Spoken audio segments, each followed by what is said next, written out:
نحمده ونستعينه ونستغفره ونؤمن به ونتوكل عليه ونعوذ بالله من شرور أنفسنا ومن سيئات أعمالنا من يهده الله فلا مضل له ومن يضلل فلن تجد له وليا مرشدا ونشهد أن لا إله إلا الله وحده لا شريك له ونشهد أن سيدنا إيماننا قدوتنا حبيبنا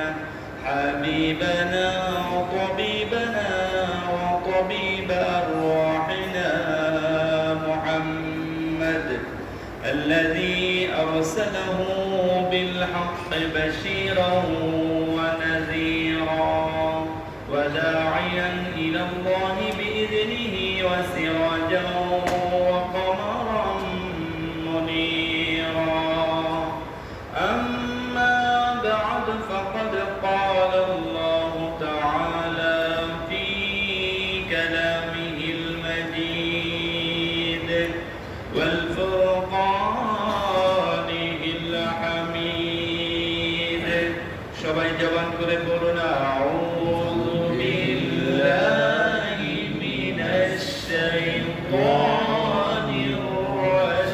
রাজীম বিসমিল্লাহির রাহমানির রাহিম قل إن كنتم تحبون الله إن كنتم تحبون الله فاتبعوني يحببكم الله ويغفر لكم ذنوبكم والله غفور رحيم إن الله وملائكته يصلون على النبي يا أيها الذين آمنوا صلوا عليه وسلموا تسليما اللهم صل على سيدنا مولانا محمد وعلى آل سيدنا مولانا মন আমার কাঁদে রে দিল আমার কাঁদে রে যেতে সোনার মদিনা মন আমার কাঁদে রে দিল আমার কাঁদে রে যেতে সোনার মদিনা যে মদিনায় শুয়ে আছেন যে মদিনায় শুয়ে আছেন দিনের নবী মুস্তাফা আল্লাহুম্মা সাল্লি আলা সাইয়্যিদিনা মাওলানা মুহাম্মদ ওয়া আলা আলি সাইয়্যিদিনা মাওলানা হাজার বেতা বেদনার পরে ফিরে আসনি তুমি আপন ঘরে দিনের আলো তুমি ছড়িয়ে দিতে চলে গেলে মদিনায় মক্কা ছেড়ে রাসূল তোমাকে ভুলি আমি কেমন করে রাসূল তোমাকে ভুলি আমি কেমন করে আল্লাহুম্মা সাল্লি আলা সাইয়্যিদিনা মাওলানা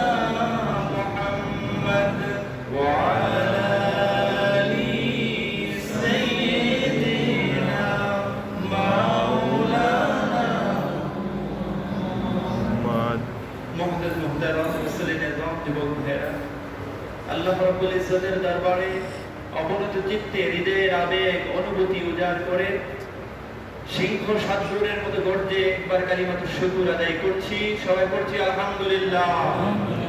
দুরূদ সালাম প্রেরণ করছি বিশ্ব নবী, তাজদারে নবী, আফতাবে নবুয়ত নবী, সর্বকালের সর্বযুগের সর্বশ্রেষ্ঠ মহামানব করে যিনাকে আল্লাহ রাব্বুল আলামিন প্রেরণ করেছেন, সেই মুহাম্মদুর রাসূলুল্লাহ সাল্লাল্লাহু আলাইহি সাল্লামের উপর প্রেরণ করছি।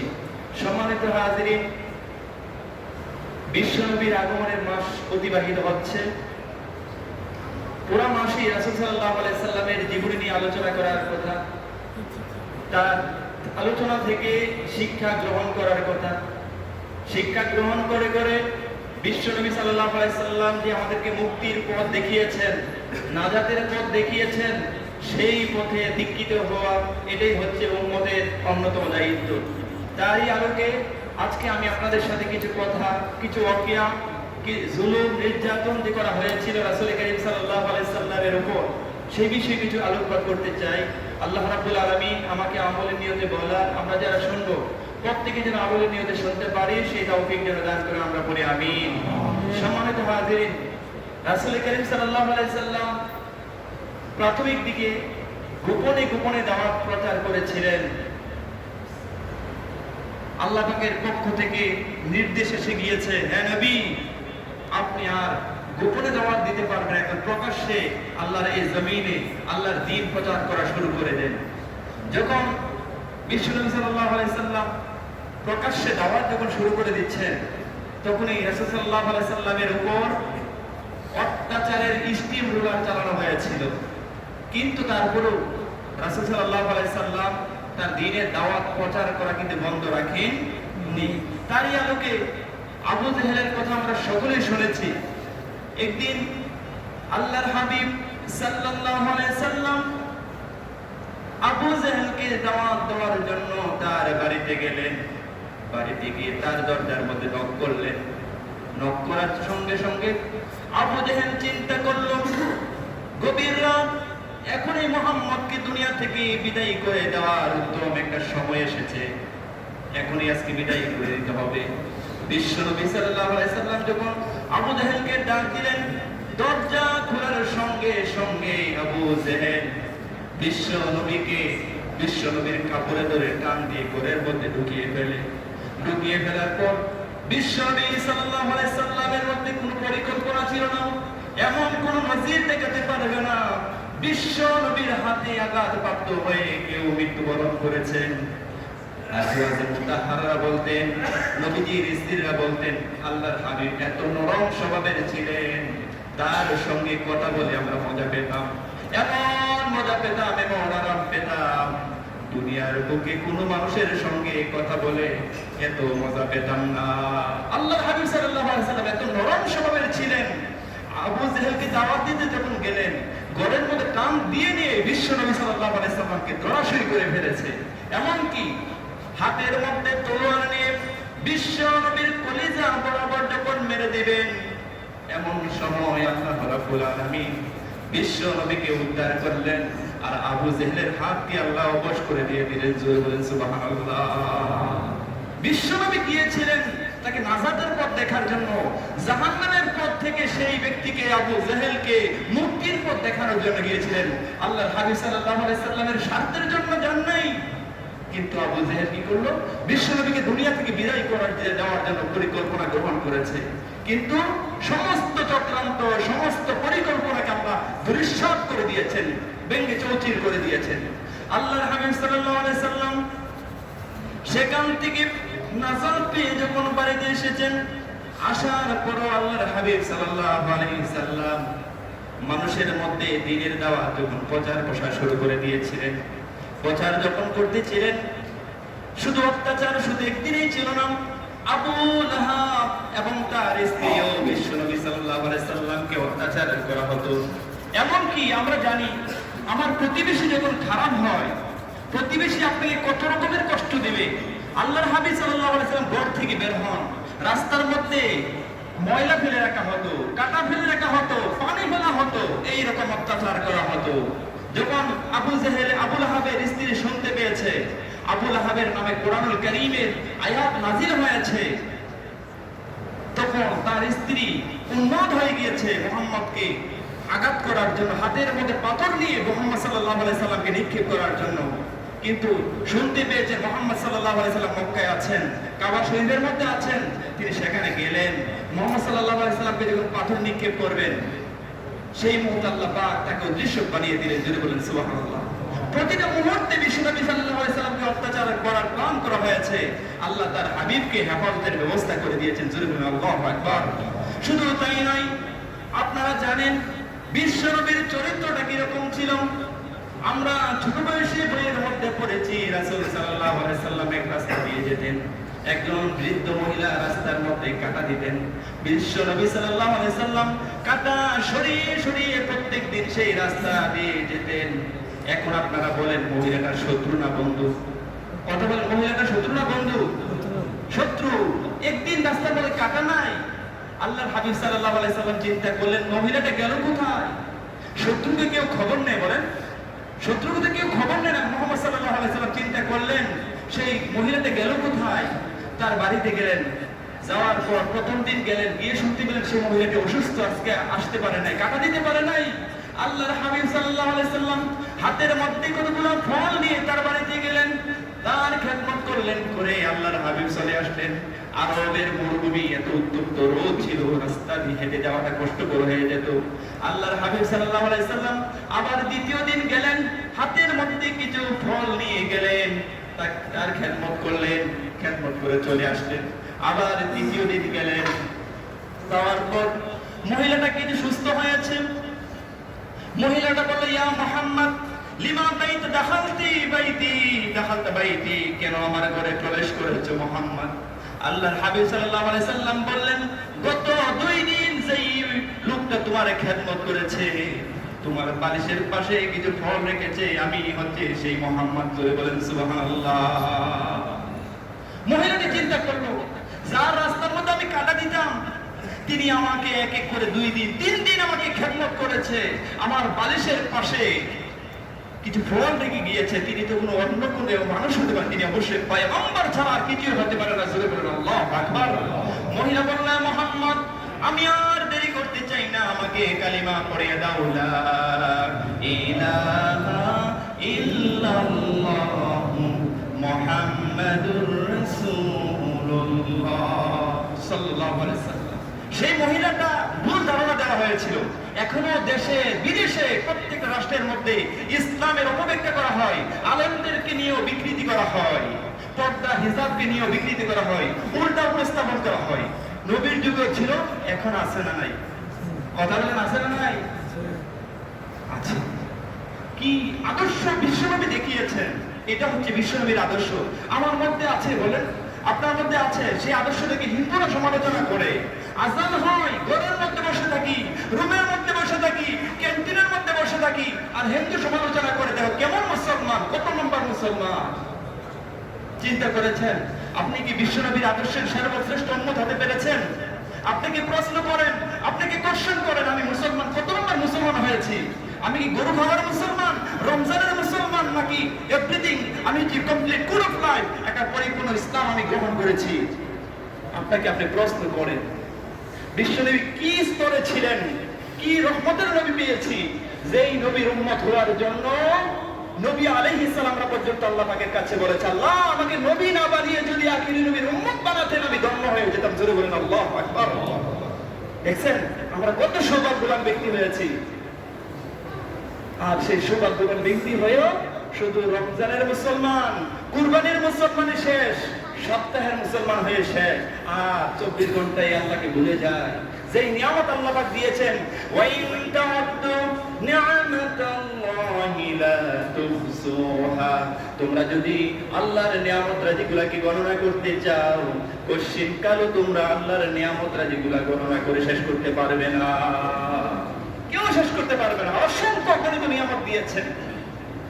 আপনি একজন মানুষকে উপকার করেছেন, একটু উপকার করার পর 10 বছর পর্যন্ত আপনার মন থাকে, তোমাকে তো এই উপকারটা করেছিলাম। আর আল্লাহ যে প্রতিটা সেকেন্ডে, প্রতিটা মুহূর্তে আমাকে আপনাকে উপকার করছেন, সেই নিয়ামতের কথা তো আমরা ভুলে গিয়েছি। সম্মানিত হাজিরিন, এজন্য অবস্থা কিরকম ছিল। আরেকটা ঘটনা আমি আপনাদের কাছে উপস্থাপন করি। হযরতে বেলাল নাম শুনেছেন? কথা বলেন, হযরতে বেলালের নাম শুনেছেন? সেই লোকটা সুন্দর না কালো? কথা বলেন, সুন্দর না কালো? কালো মানে কি কালো জানেন? আফ্রিকান মানুষ দেখেছেন? কারণ অনলাইনের যুগ, এখন সোশ্যাল মিডিয়ার যুগ। কালো তো কালো, এমন কালো আমাদের পাতিলের যে কালো তার চাইতে আরো কালো। তিনজন কালোর কথা কোরআনে বলা হয়েছে। লোকমান আল হাকিম ছিলেন কালো, আরেকজন ব্যক্তির কথা বলা হয়েছে। তিনজন, আর তার মধ্যে হচ্ছে হযরতে বেলাল একজন। তিনি উমাইয়ার গোলাম ছিলেন। কার গোলাম?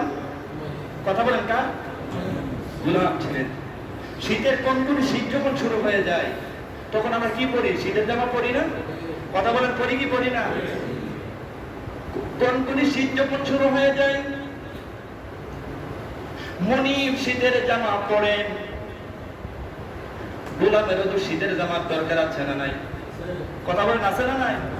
মনিব শীতের জামা পরে, কিন্তু বেলাল গোলাম, তাকে শীতের জামা দেওয়া হয় না। শীতের কনকনি শীতে হযরতে বেলাল থরথর করে কাঁপে, কিন্তু শীতের জামা দেওয়া হয় না।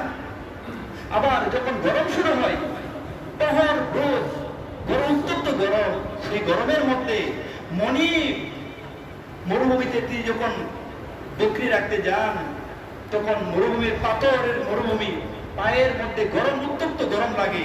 এই গরম লাগার কারণে বেলালের পা বেয়ে রক্ত ধর করে পড়ে। মনিব জুতা পরে, কিন্তু বেলালকে জুতা দেওয়া হয় নাই। মনিব বলে, মনিবও জুতা পরবে আর গোলামও জুতা পরবে, তাহলে পার্থক্য হলো কোথায়? মনিবও শীতের জামা পরবে, গোলামেও শীতের জামা পরবে, তাহলে তো পার্থক্য হলো কোথায়?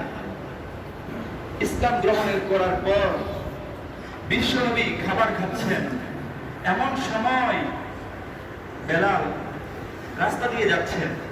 আল্লাহর হাবিব বেলালকে ডাক দিয়ে বলেন, হে বেলাল, তুমি আসো, বিশ্বনবীর সাথে একসাথে খাবারের জন্য আসো, একসাথে খাবারের জন্য বিশ্বনবীর কাছে আসো। একথা বলার পর বেলাল ধমকে দাঁড়িয়ে গেলেন। আবার আল্লাহর হাবিব ডাক দিয়ে বলেন, হে বেলাল, তোমার কি হয়েছে, তুমি আসো। বেলালের দুটো চোখ বেয়ে দর দর করে পানি পড়া শুরু হয়েছে। বলেন, ইয়া রাসূলুল্লাহ, ইয়া হাবিবাল্লাহ, আপনি সর্বশ্রেষ্ঠ সর্বশেষ নবী, আপনি আমার মতন কালো গোলামকে বললেন একসাথে খাবারের জন্য। আমার পূর্বের ঘটনা মনে হয়েছে, আমি যখন উমাইয়ার গোলাম ছিলাম, কোন শীতের মধ্যে আমাকে শীতের জামা দেওয়া হয় নাই। মরুভূমি দিয়ে যখন আমি বকরি রাখতাম, তখন আমাকে জুতা দেওয়া হয় নাই। মনিবও জুতা পরবে, গোলামও জুতা পরবে, পার্থক্য রইল কোথায়? আবার মনিব শীতের জামা পরবে, গোলাম শীতের জামা পরবে।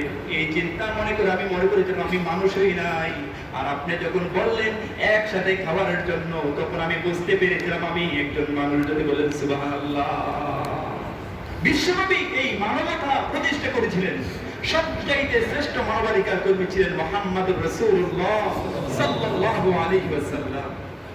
সম্মানিত হাজিরিন, আমরা তো জন্মসূত্রে মুসলমান হয়ে গিয়েছি, জন্মগ্রহণ করেছি, কানের মধ্যে আযান চলে এসেছে।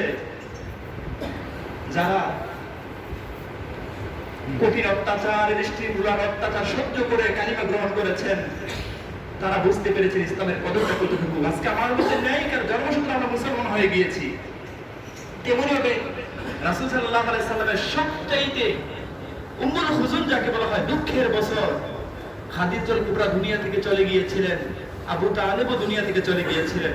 একদিন সাফা মারওয়া পার হয়ে পদদেশে দাঁড়াইয়া আল্লাহর হাবিব দুই হাত তুলে আল্লাহ পাকের কাছে দোয়া করছেন, আল্লাহ খাদিজার জন্য দোয়া করছেন, উম্মতের জন্য দোয়া করছেন। এমন সময় আবু জেহেল চিন্তা করলো, এখনই একটা উত্তম সময় এসেছে মুহাম্মদকে দুনিয়া থেকে বিদায় করে দেওয়ার।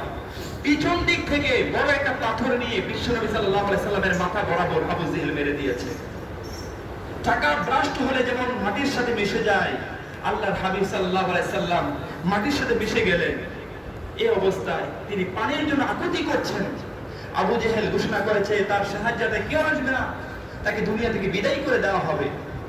এইরকম অত্যাচার করা হয়েছে। সেই সময় নবীজির পাশে কেউ নাই, নবীজির মাও নাই, নবীজির বাবাও নাই, নবীজির স্ত্রী খাদিজাতুল কুবরাও দুনিয়াতে নাই।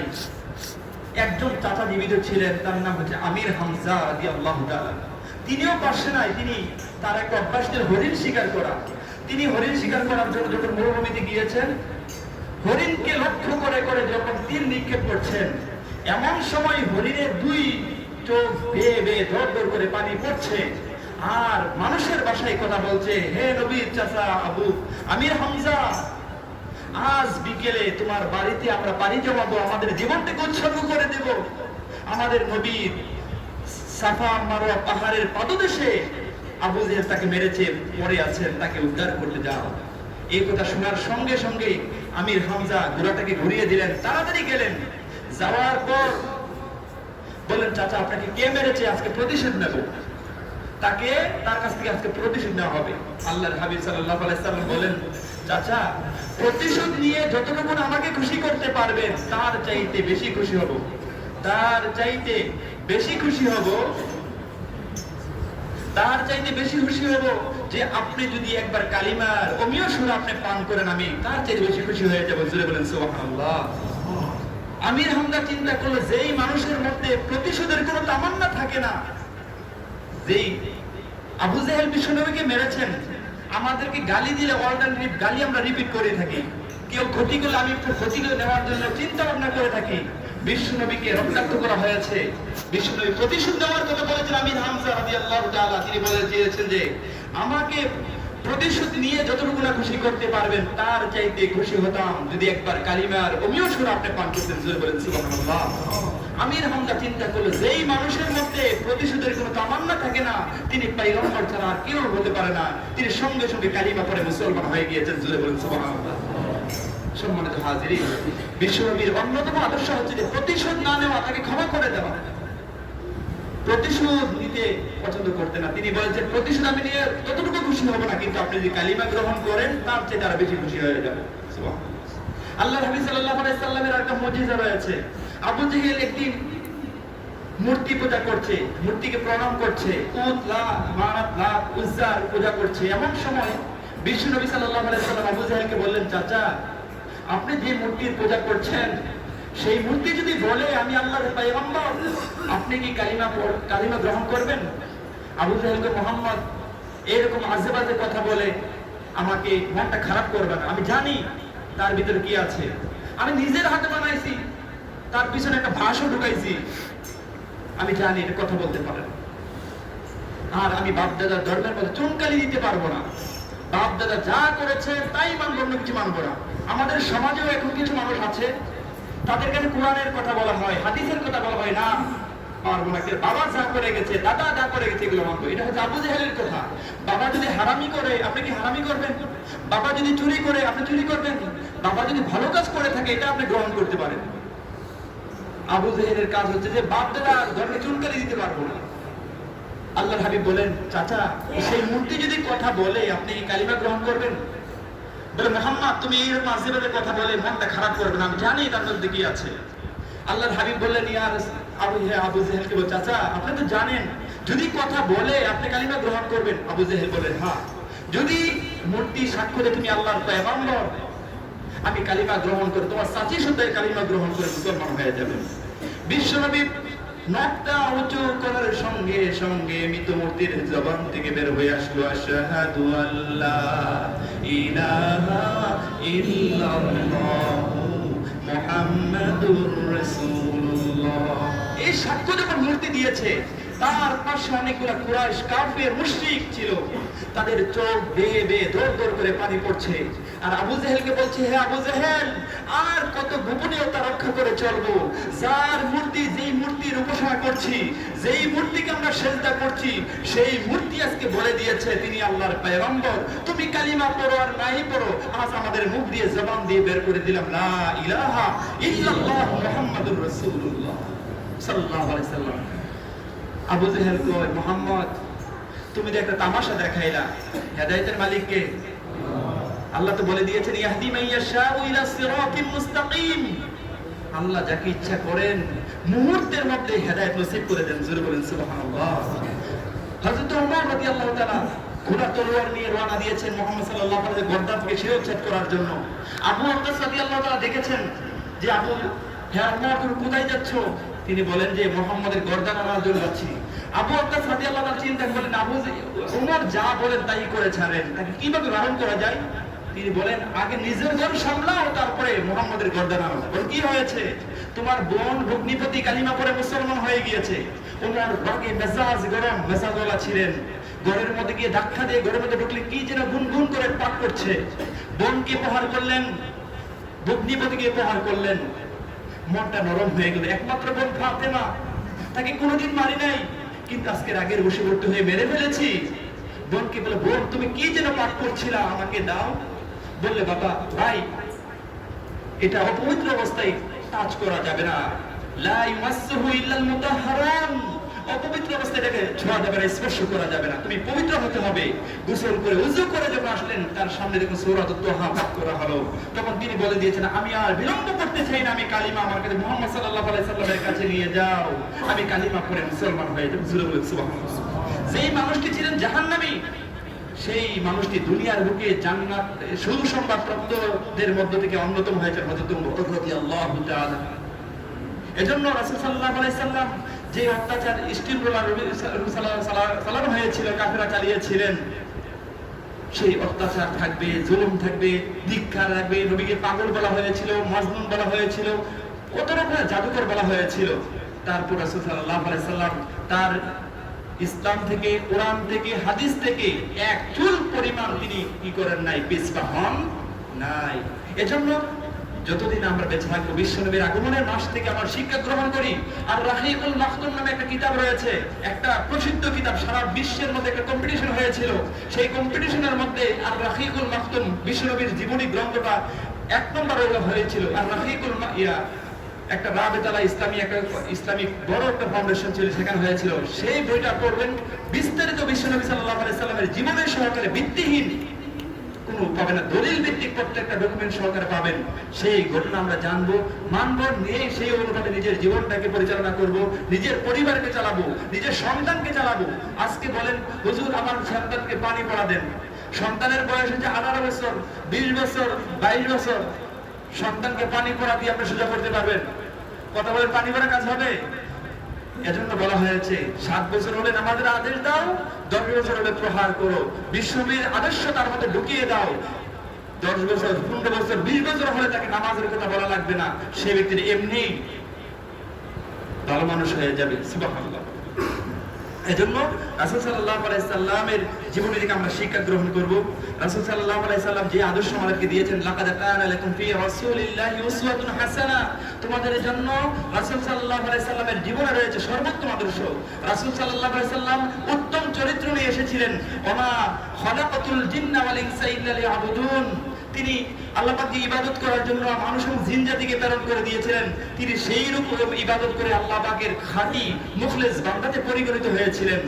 আল্লাহ পাক রাসূল সাল্লাল্লাহু আলাইহি সাল্লামকে যে চরিত্র দিয়েছেন, সেই ব্যাপারে আল্লাহ পাক বলে দিয়েছেন, ওয়া ইন্নাকা লাআলা খুলুকিন আযীম, নিশ্চয়ই আমি আপনাকে মহান চরিত্রের অধিকারী করে প্রেরণ করে দিয়েছি। এক্সেপ্টেবল স্ট্যান্ডার্ড অফ দ্য ক্যারেক্টার, মহান চরিত্র দিয়ে আল্লাহ পাক বিশ্বনবীকে প্রেরণ করে দিয়েছেন। এজন্য বিশ্বনবীর আদর্শ, বিশ্বনবীর ভালোবাসা আমার জীবনে, আপনার জীবনে অন্তর্ভুক্ত করতে হবে। কারণ আল্লাহ পাক কুরআনুল কারীমে বলে দিয়েছেন, কুল ইন কুনতুম তুহিব্বুনাল্লাহ ফাত্তাবিউনি ইউহিব্বুকুমুল্লাহ, হ্যাঁ নবী আপনি বলুন, তোমরা যদি আল্লাহর ভালোবাসা পেতে চাও, ফাত্তাবিউনি, আমি নবীকে অনুসরণ করো। আর আমি নবীকে যদি অনুসরণ করতে পারো, ইউহিব্বুকুমুল্লাহ, আল্লাহ নিজেই আমাদেরকে ভালোবাসবেন। ওয়া ইয়াগফির লাকুম যুনুবাকুম, আমাদের সমস্ত গুনাহগুলোকে আল্লাহ পাক মাফ করে দিবেন। দেখছেন, যদি আল্লাহর ভালোবাসা আমরা পেতে চাই, সর্বসাফল্য কথা হচ্ছে আল্লাহর ভালোবাসা আমরা পেতে চাই। যদি পেতে চাই, কিভাবে পেতে হবে? নবীজিকে অনুসরণ করতে হবে। আর নবীকে অনুসরণ করলে আল্লাহ বলে দিয়েছেন, আমি নিজেই ভালোবাসবো, আর বান্দার যে জীবনে গুনাহ আছে সমস্ত গুনাহগুলোকে আমি আল্লাহ মাফ করে দেব। জোরে বলেন সুবহানাল্লাহ। এজন্য আসুন আমরা নবীর আগমনের মাসে, পুরোটা মাসই আমরা নবীর জীবনী পড়ার চেষ্টা করি। একটা মোবাইলের মধ্যে আপনি এই বইটাকে ডাউনলোড দিতে পারেন, আর রাহিকুল মাখতুম এই বইটা পড়েন, মেইন ঘটনাগুলো পড়েন, দেখবেন যে আপনার জীবনের মোড় ঘুরে যাবে। কিভাবে পরিবার চালাতে হবে, অর্থনৈতিক ব্যবস্থা, সামাজিক ব্যবস্থা, পারিবারিক ব্যবস্থা যত আছে সবগুলো বিবরণ এখানে দেওয়া আছে। সেইভাবে আমাদের জীবনটাকে পরিচালনা করার চেষ্টা করি। আল্লাহ পাক আমাদের সকলকে তৌফিক দান করুন। হাযা মা ইনদি ওয়াল ইলমু ইনদাল্লাহ, আলাইহি তাওয়াক্কালতু ওয়া ইলাইহি উনীব। আমরা যারা সুন্নাত পড়ি নাই, 4 রাকাত ক্বাবলা জামাত সুন্নাত করে নিচ্ছি।